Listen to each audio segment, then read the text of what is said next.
Right,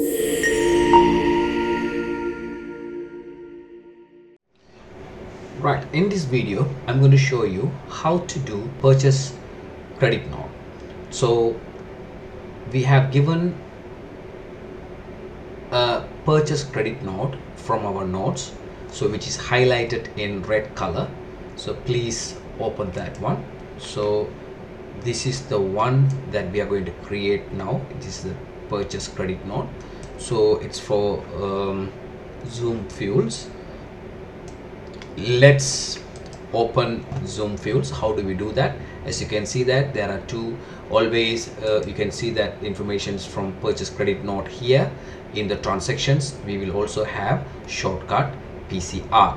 So let's open PCR. In the PCR we have the Zoom Fuels. Let's select the Zoom Fuels, because when the credit comes it's always will be in red color. Zoom Fuels, the credit note number, it's 872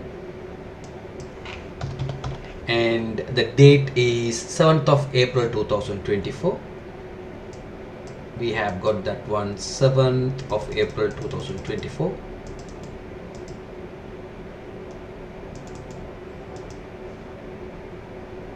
Sorry, 25, sorry, 7th of April 2025.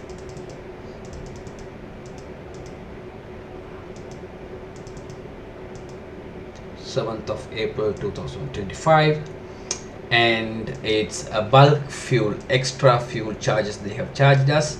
So extra fuel charges, that is the one, and the amount that they have given us, 500 pounds. It's always with the VAT, so it's with the VAT. So expenses, motor expenses, extra bulk fuels, then that's it. Purchasing credit notes is created. Thank you for watching.